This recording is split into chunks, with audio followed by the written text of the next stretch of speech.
खाली पद प्रतिष्ठा रात दिन षड्यन्त्र गुट उपगुटको स्वार्थ नैतिकहीन मान्छेको संरक्षण देशलाई टुक्र्याउँछु भन्ने मान्छेहरूको संरक्षण त्यो देशभक्त नेपालीहरूको आवाज दबाउने षड्यन्त्र हो।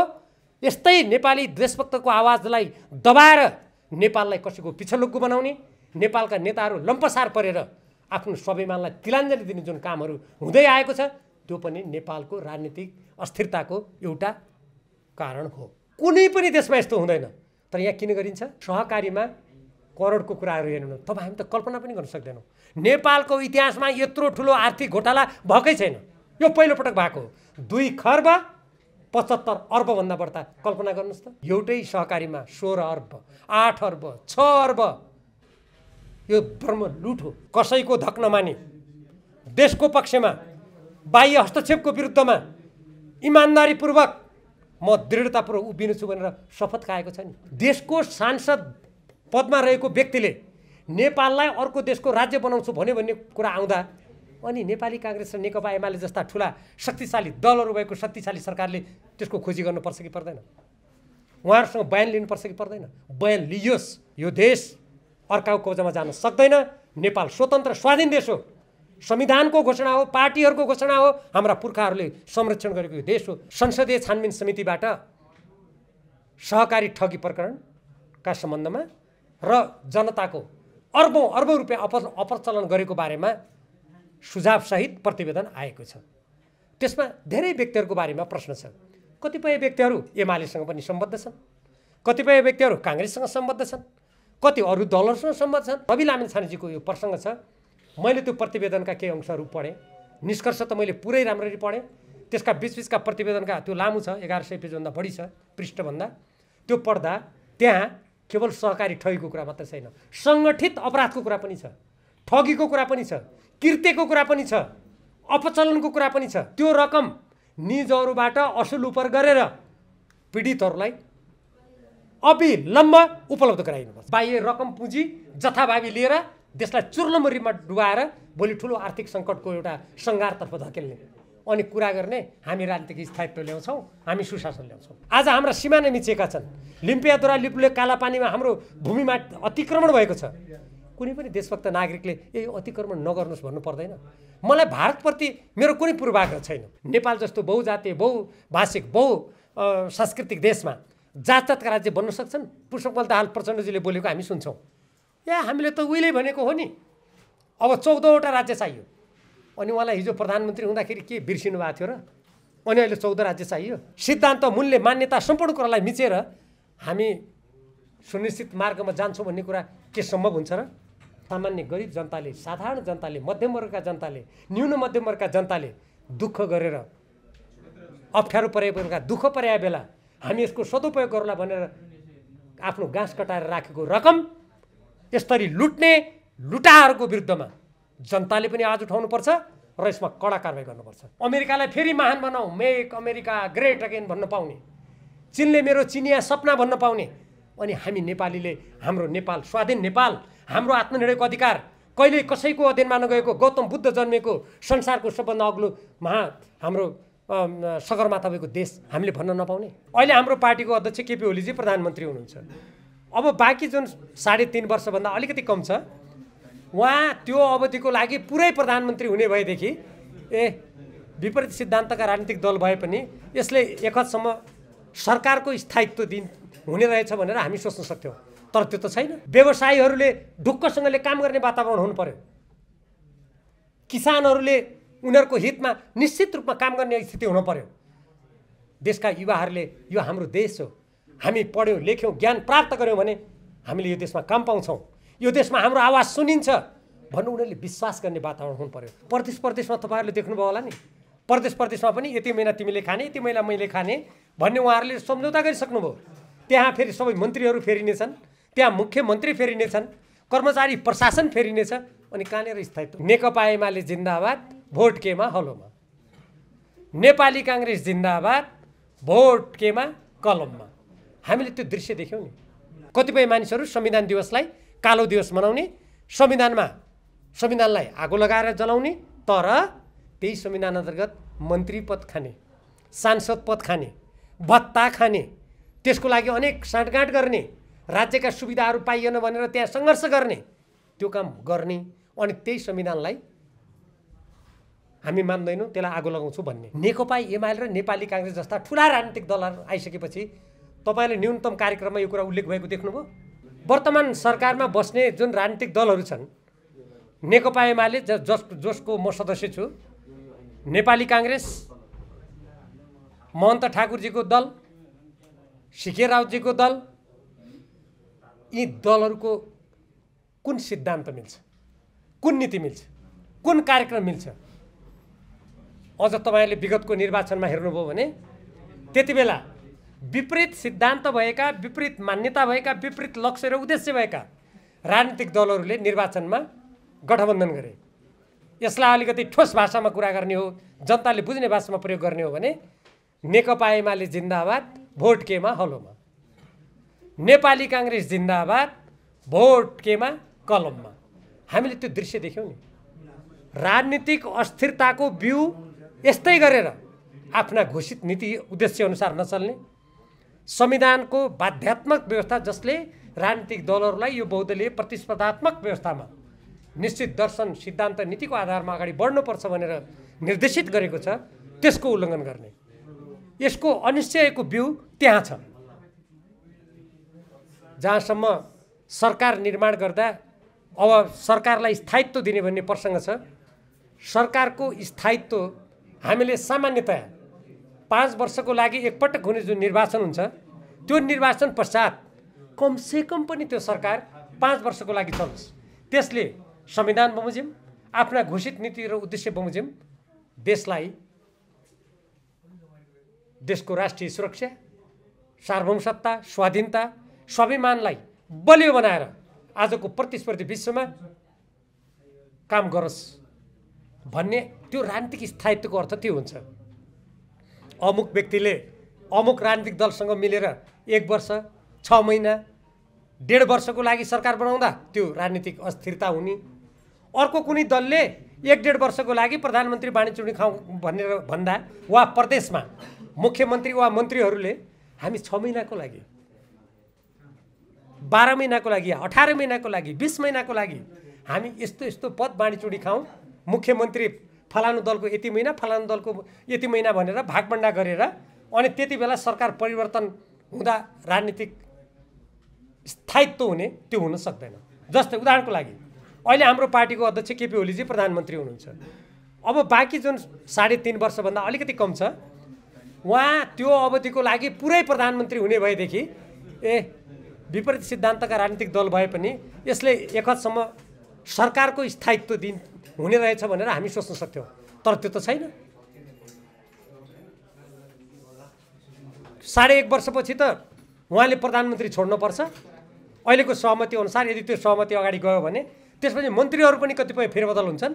प्रदेशमा तपाईँहरूले देख्नुभयो होला नि, प्रदेशमा पनि यति महिना तिमीले खाने, यति महिना मैले खाने भन्ने उहाँहरूले सम्झौता गरिसक्नुभयो।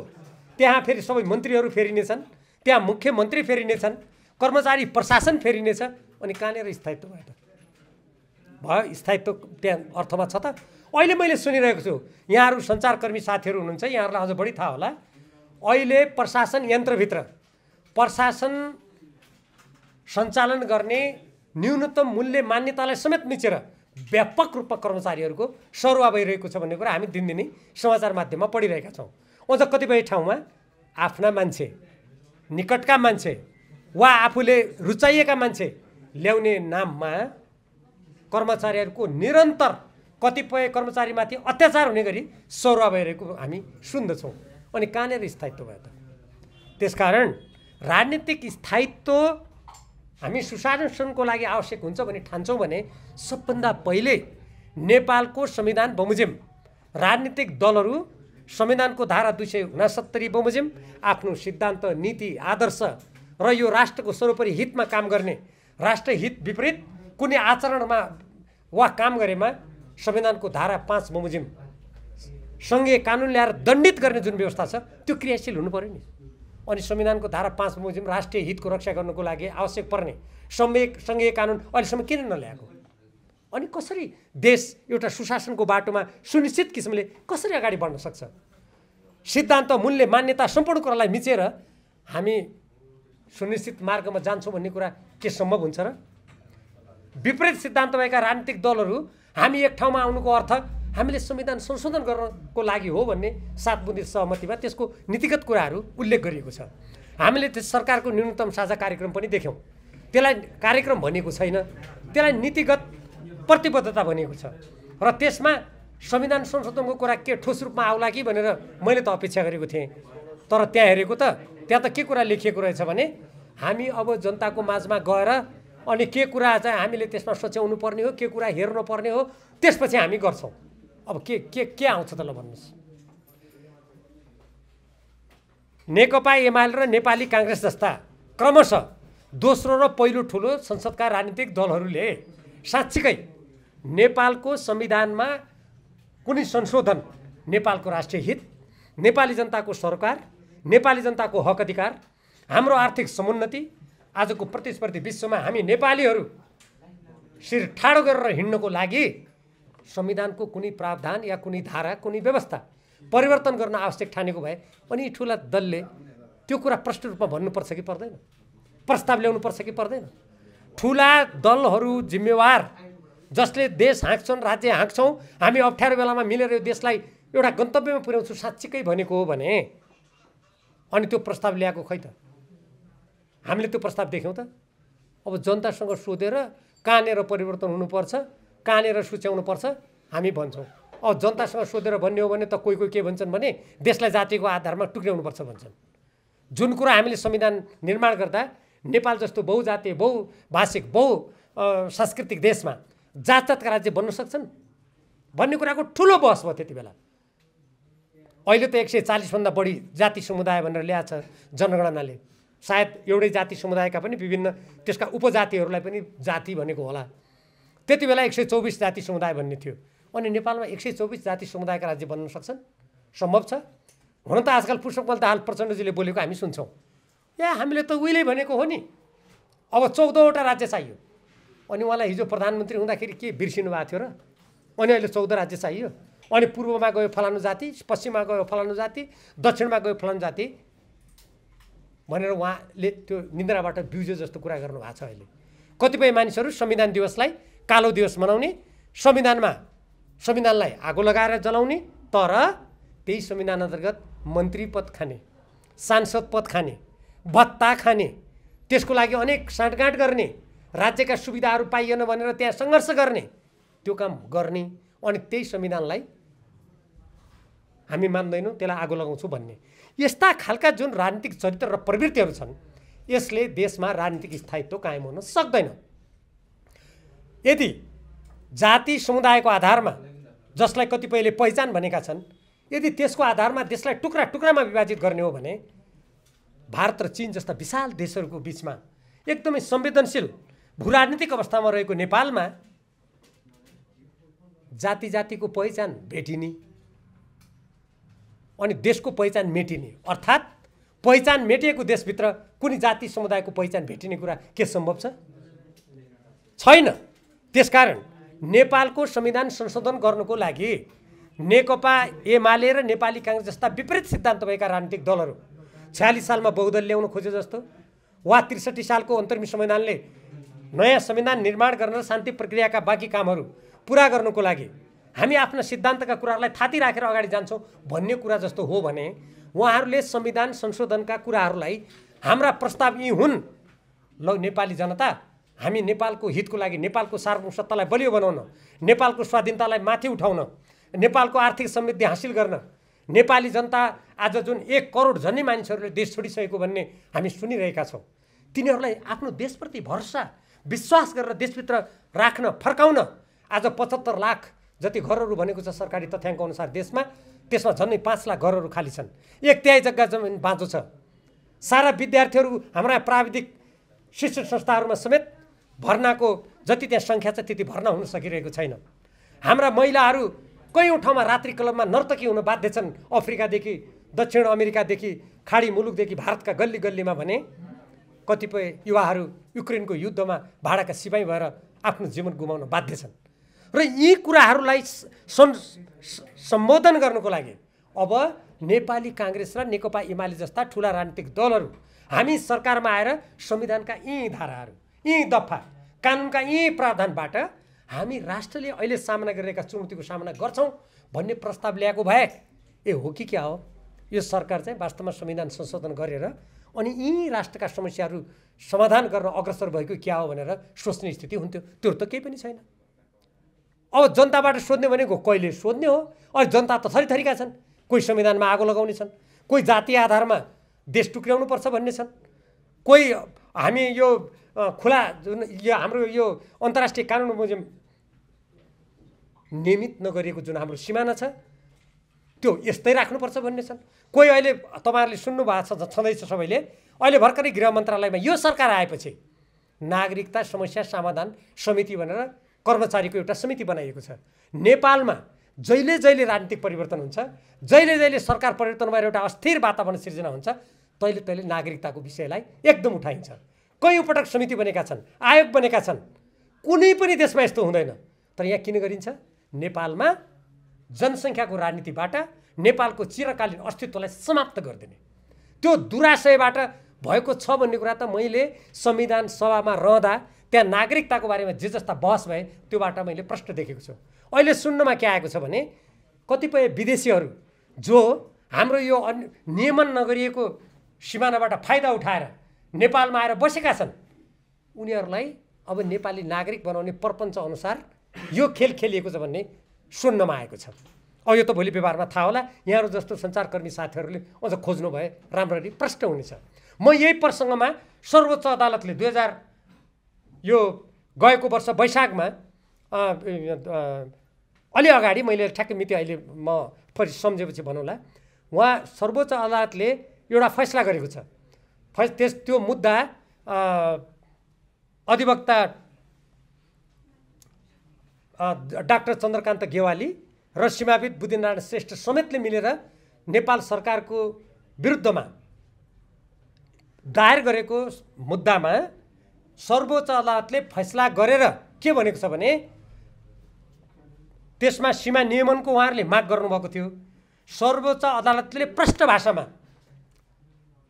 यो नियमन नगरिएको जुन हाम्रो सिमाना छ यसबाट तस्करी, आतंकवाद र अन्य कयौँ अवांछित गतिविधि हुन सक्ने भएको, कयौँ ठाउँमा हाम्रो सीमा विवाद भएर हाम्रो भौगोलिक अखण्डतामा समेत आँच पुग्न सक्ने र एउटा स्वतन्त्र सार्वभौम देशले आफ्नो आर्थिक समुन्नतिको लागि छिमेकी भारतसँग राम्रो सम्बन्ध कायम गर्नुको लागि समेत सीमा नियमन गराउनु, त्यहाँ बाहिरबाट विदेशबाट आउने जति पनि मानिसहरू छन् उनीहरूको लेखा राख्नु भनेर स्पष्ट शब्दमा परमादेश गरेको समय कति भइसक्यो। सरकार किन काम गर्दैन थियो? किन नगरेको? त्यस्तै गरेर सर्वोच्च अदालतले बाहिरबाट जति पनि तरकारी, खाद्यान्न, फलफुल अर्थात् मासु नेपालमा आउँछ त्यसलाई त्यहाँ विषादीको मात्रा कति छ प्रयोग गरेर मात्रै नेपाली जनताको हातमा जान दिनु भनेर आदेश गरेको कति समय भइसक्यो। नेपाल सरकार किन गर्दैन? अनि यो नेकपा एमाले र नेपाली काङ्ग्रेस जस्ता ठुला राजनीतिक दलहरू आइसकेपछि तपाईँले न्यूनतम कार्यक्रममा यो कुरा उल्लेख भएको देख्नुभयो। अझ सर्वोच्च अदालतले केसम्म भनेको छ भने आफ्नो सिमानाको सुरक्षा, जनताको रक्षा गर्नु सरकारको पहिलो कर्तव्य हो। यस सम्बन्धमा लिपुले, कालापानी, लिम्पियाधुरामा समेत जुन बाह्य अतिक्रमण छ ती सबै कुरालाई ध्यानमा राखेर त्यसमा पनि सार्थक वार्ता गर्नु सर्वोच्च अदालतले परामर्श जारी गरेको छ। सरकार किन वार्ता गर्दैन? अनि सरकारको न्यूनतम कार्यक्रममा त्यो देख्नुभयो तपाईँहरू कसैले? अनि कसरी हाम्रो देश एउटा राजनीतिक सुनिश्चित वातावरणमा जान्छ, एउटा गन्तव्यतर्फ अगाडि बढ्छ भनेर हामीले कसरी आशा गर्ने? सर्वोच्च अदालतले दिएको आदेशसम्म सरकारले सुन्न चाहँदैन, कार्यान्वयन गर्न चाहँदैन भने हामी कानुनी शासन र सुशासनको बाटोमा सरकार ढुक्क रूपमा अगाडि बढेर हामी नेपाली जनताले आशा गरेको, अपेक्षा गरेको समृद्ध नेपाल, कसैको अगाडि कहिल्यै नझुकेको, कसैको उपनिवेश नभएको हाम्रो स्वाधीन नेपालका हामी स्वाभिमानी नेपाली भनेर संसारको अगाडि शिर ठाडो गरेर हिँड्ने वातावरण बन्यो भनेर हामीले कसरी पत्याउने? म त्यसकारण यहीँबाट माग गर्न चाहन्छु, नेकपा एमाले र नेपाली काङ्ग्रेस जस्ता ठुला राजनीतिक दलहरू जो यो बहुदलीय प्रतिस्पर्धात्मक व्यवस्थामा एकअर्काको विकल्पको रूपमा संसदमा रहने, एउटाले गल्ती गर्यो भने अर्काले खबरदारी गरेर सन्तुलन र नियन्त्रणको काम गर्ने भन्ने हामीले परिकल्पना गरेका थियौँ। अब त्यो पनि नभएर उहाँहरू एक ठाउँमा आइसकेपछि ल अरू कुरा त भएन अदालतको आदेश कार्यान्वयन गर्नुहोस् न त। अहिले भर्खरै तपाईँहरूले एउटा कुराको जानकारी अवश्य प्राप्त गर्नुभएको होला। केही समय अगाडि संयुक्त राष्ट्र महासभामा प्यालेस्टाइनी जनताको स्वतन्त्र राज्यको अधिकारको बारेमा मतदान भयो। यो प्यालेस्टाइनी जनताको स्वतन्त्र राज्यको बारेमा धेरै लामो समयदेखि संयुक्त राष्ट्रसङ्घीय प्रणालीमा छलफल हुँदै आएको छ, बहस हुँदै आएको छ। धेरै देशहरूले प्यालेस्टाइनी जनताको स्वतन्त्र राज्यको पक्षमा मतदान पनि गरेका छन्। त्यहाँ मतदान भयो। 124 देशहरू सहित अत्यधिक बहुमतबाट प्यालेस्टाइनी जनताको स्वतन्त्र राज्यको अधिकार र शान्तिपूर्ण रूपमा बाँच्न पाउने अधिकारको सम्मान हुनुपर्छ भनेर संयुक्त राष्ट्रको महासभाबाट त्यो प्रस्ताव पारित भयो। दक्षिण एसियाका बङ्गलादेश, श्रीलङ्का, मालदिभ्स, भुटान समेतले प्यालेस्टाइनी जनताको त्यो अधिकारको पक्षमा मतदान गरे। नेपालले यसभन्दा अगाडि सधैँ संविधान बमोजिम पनि हाम्रो पार्टी जुन हाम्रो सरकारको नीति हो त्यो नीति बमोजिम प्यालेस्टाइनी जनताको त्यो अधिकारको पक्षमा आफूलाई उभ्याउँदै आएको थियो। तर यसपटक भारतको इजरायलसँगको सम्बन्ध, खास गरी भारतीय प्रधानमन्त्री र त्यहाँका प्रधानमन्त्री बेन्जामिन नेतान्याहुसँगको उहाँहरू दुईजनाको बिचको जुन सम्बन्धको गतिशीलता हो त्यो कारणले होला या अन्य कुनै सामरिक कारणले होला, भारत त्यसमा अनुपस्थित भएर बस्यो। उसले मतदान गरेन, पक्ष विपक्षमा दुईटैमा गरेन। अनि नेपालले पनि त्यही गर्यो। अनि नेपालको संविधानको धारा 51 मा नेपालको परराष्ट्र नीति, संयुक्त राष्ट्रको बडापत्र, असंलग्नता, पञ्चशीलका सिद्धान्त, विश्व शान्तिको आधारमा राष्ट्रिय हितलाई सर्वोपरि राखेर सञ्चालन, स्वतन्त्र रूपमा सञ्चालन गरिनेछ। विगतका सबै असमान सन्धि सम्झौताको पुनरावलोकन गरिनेछ र अब उपरान्त त्यस्ता कुनै पनि सम्झौता समानता र पारस्परिक हितको आधारमा गरिनेछ भनेर जुन संविधानमा लेखिएको छ, अहिले संयुक्त राष्ट्रसङ्घमा नेपालले आफ्नो विगतदेखि अवलम्बन गर्दै आएको स्वतन्त्र परराष्ट्र नीति अन्तर्गत न्याय र शान्तिको पक्षमा उभिने बाटोलाई तिलाञ्जली दिएकी थिएन। यो नेपालको स्वतन्त्र परराष्ट्र नीतिमा आएको गम्भीर विचलन हो। अब यसरी कर्मचारी प्रशासनमा पनि त्यसका मूल्य मान्यतालाई मिचेर सरुवा मात्रै गर्ने, सरकार गठन गर्दाखेरि पार्टीका घोषित नीति, संविधानको धारा विपरीत गतिविधि गर्ने, परराष्ट्र नीतिमा अघि मैले भने जस्ता क्रियाकलाप गर्ने। अनि हामी चाहिँ राजनीतिक स्थायित्व दिन्छौँ भने स्थायित्व के को आधारमा? स्थायित्व राजनीतिक नीतिमा हुनु पर्यो, सुशासन ल्याउने कुरामा हुनु पर्यो, कर्मचारी प्रशासनलाई निष्पक्ष ढङ्गले सञ्चालन गर्ने कुरामा हुनु पर्यो, सुरक्षा निकायलाई स्वतन्त्र रूपमा उनीहरूको आफ्नो चाहिँ व्यावसायिक उन्नति प्रगतिको लागि उनीहरूले ढुक्क भएर काम गर्ने वातावरण हुनु पर्यो, व्यवसायीहरूले ढुक्कसँगले काम गर्ने वातावरण हुनु पर्यो, किसानहरूले उनीहरूको हितमा निश्चित रूपमा काम गर्ने स्थिति हुनु पर्यो। देशका युवाहरूले यो हाम्रो देश हो, हामी पढ्यौँ लेख्यौँ ज्ञान प्राप्त गऱ्यौँ भने हामीले यो देशमा काम पाउँछौँ, यो देशमा हाम्रो आवाज सुनिन्छ भन्नु उनीहरूले विश्वास गर्ने वातावरण हुनु पर्यो। तब न देशमा राजनीतिक स्थायित्व हुन्छ, तब न सुनिश्चितता हुन्छ, तब न सुशासन कायम हुन्छ। अब यी जम्मै आदर्श, सिद्धान्त, नीति, मूल्य, मान्यतालाई कुल्चेर गन्तव्यहीन, लक्ष्यहीन, उद्देश्यहीन, आदर्शहीन यात्रा गर्ने। अनि तेस्रो यात्रामा हामी त सुनिश्चित ढङ्गले अब राजनीतिक स्थायित्वका साथ हामी समृद्धि हासिल गर्छौँ भन्ने कुरा त्यो काल्पनिक कुरा मात्रै हो। तपाईँहरूले भर्खरै सुन्नुभयो होला, अहिले यो 2 महिनामा मात्रै नेपाल सरकारले झन्नै 95 अर्ब रुपैयाँ विदेशी ऋण लिएको छ 2 महिनाभित्रमा। केही समय अगाडि नेपालको कुल गारस्थे उत्पादनको 43% सार्वजनिक ऋण थियो। अहिले त त्यसले 44% नागिसकेको छ, झन्डै 45% पुग्न लागेछ। झन्डै 25 खर्ब सार्वजनिक ऋण पुग्न लागिसक्यो। त्यसको आधा जति बाह्य ऋण छ। यो बजेटमा मात्रै 3 खर्ब रुपैयाँ वित्तीय व्यवस्थापनको नाममा नेपालले ब्याज तिर्नुपर्छ। हामी त ठुल्ठुला साउजीका ऋणी भइसक्यौँ। अनि यत्रा ठुला राजनीतिक दल एक ठाउँमा आएपछि नेपालको संविधानले हामी बाह्य ऋण र सहयोग नेपालको प्राथमिकताको क्षेत्रमा मात्रै लिने, स्वदेशी कच्चा पदार्थमा आधारित उद्योग धन्दालाई प्रशय दिने, राष्ट्रिय अर्थतन्त्रको निर्माण गर्ने भन्ने कुरा खोइ म त यो सरकारको नीति त्यो न्यूनतम जुन नीतिगत प्रतिबद्धता भनेको छ त्यहाँ त्यसलाई कार्यान्वयन गर्ने कुरा त मैले कहीँ पनि देखिनँ। अब मैले यसो भन्दा उहाँहरू नेकपा एमालेको सदस्य भएर आलोचना गरिस् भन्नुहोला, तर मैले नेपालको नागरिकको हैसियतले नेपालको संविधान लेखेको कुरा कुनै सरकार चलाउने, राज्य चलाउने, पार्टी चलाउने मान्छेले गरेन भने औल्याउने कि नौल्याउने ल भन्नुहोस् त। मैले त शपथ खाएको छु पार्टीको सदस्य हुँदा कसैको धक नमानी, देशको पक्षमा, बाह्य हस्तक्षेपको विरुद्धमा इमान्दारीपूर्वक म दृढतापूर्वक उभिनु छु भनेर शपथ खाएको छ नि। सांसद हुँदा पनि त्यस्तै शपथ खाएको छ, अहिलेका मन्त्री उनीहरूले पनि खाएको होला है।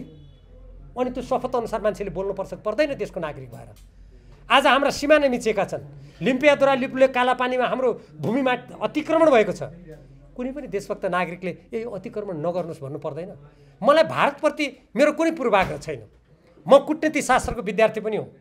कुनै देशप्रति पूर्वाग्रह राखेर यत्तिकै विरोध गर्ने मेरो कुनै मनसाय छैन। तर अर्काको देशको भूभाग मिच्ने त संसदको सर्वसम्मतबाट नेपालको निशाना छापमा लिम्पियाद्वारा लिपुले कालापानी सम्मिलित नक्सा जारी गर्ने अनि भारतका प्रधानमन्त्रीसँग भेट्दा वा भारतका प्रधानमन्त्री परराष्ट्र मन्त्री नेपाल आउँदा टेबलमा बस्दा त्यो कुरामा चुइक्क नबोल्ने मिल्यो त कुरा।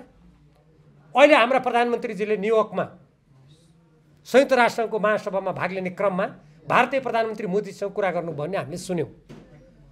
त्यो कुराकानीमा सामान्य कुरा अब हुन त समय धेरै थिएन, म धेरै त्यसमा मेरो धेरै टिप्पणी त छैन, तर हाम्रो देशको मूलभूत राष्ट्रिय हितका विषय, हाम्रो भौगोलिक अखण्डताको रक्षाको विषय त्यहाँ उजागर भएदेखि त हामी नेपालमा ताली बजाएर धन्यवाद दिन्थ्यौँ होला नि।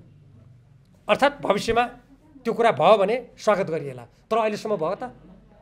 प्रबुद्ध व्यक्ति समूहको प्रतिवेदन बनाइयो, त्यो प्रतिवेदन बनाउँदाखेरि त्यहाँभित्र यसरी घुमाइयो कि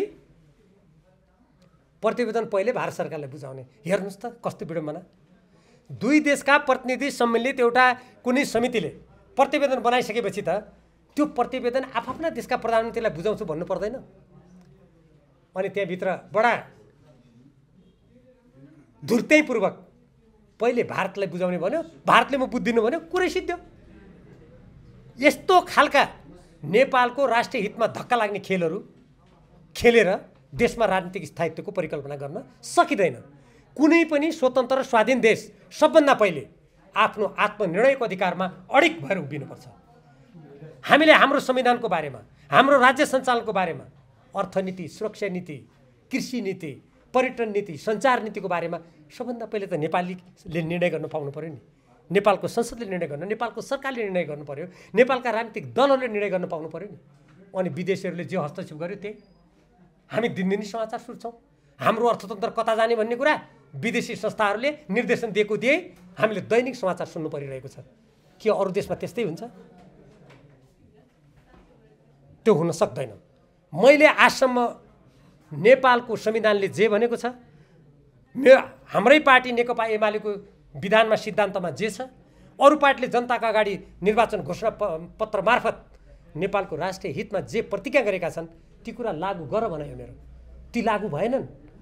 त्यहाँ खाली पद, प्रतिष्ठा, रातदिन षड्यन्त्र, गुट उपगुटको स्वार्थ, नैतिकहीन मान्छेको संरक्षण, देशलाई टुक्र्याउँछु भन्ने मान्छेहरूको संरक्षण, यस्तो गर्नु भनेको यो नेपालको राष्ट्रिय हितमा त छैन। नेपालको संविधान र नेपाली जनताले परिकल्पना गरेको एउटा स्वाधीन, स्वतन्त्र, असमान सन्धि समताहरूबाट मुक्त, आफ्नो खुट्टामा आफै उभिने, हिजो अङ्ग्रेजको शासनमा पनि कसैको अधीनमा नगएको त्यस्तो स्वाधीन देशका एउटा वीरतापूर्ण इतिहास भएको नेपाल अझ त्यो भन्दा राम्रो तरिकाले स्वतन्त्र रूपमा अगाडि बढोस् भनेर नै हामीले राजनीतिक परिवर्तन गरेका हौँ। तर अहिले हेर्नुहोला कस्ता कस्ता पात्रहरूका कस्ता कस्ता अभिव्यक्ति आइरहेका छन्, सरकार मौन छ। उदाहरणको लागि राष्ट्रिय स्वतन्त्र पार्टीका स्वर्णिम वाग्लेजीले रवि लामे छानेजी गृहमन्त्री भएको केही दिनमा भारतीय राजदूतसँग गोप्य वार्ता गरेको, त्यो गोप्य वार्तामा यदि हाम्रो कुरा मान्ने हो भने हामी नेपाललाई भारतको राज्य बनाउन तयार छौँ भनेर उहाँले भन्नुभयो। म कुनै पनि ठाउँमा यो बयान दिन र आफूलाई परीक्षामा राख्न तयार छु भनेर त्यही राष्ट्रिय स्वतन्त्र पार्टीका महामन्त्री भन्नुहुन्छ क्या उहाँहरू मुकुल ढकालजीले सार्वजनिक रूपमा भन्नुभएको छ। देशको सांसद पदमा रहेको व्यक्तिले नेपाललाई अर्को देशको राज्य बनाउँछु भन्ने कुरा आउँदा अनि नेपाली काङ्ग्रेस र नेकपा एमाले जस्ता ठुला शक्तिशाली दलहरू भएको शक्तिशाली सरकारले त्यसको खोजी गर्नुपर्छ कि पर्दैन?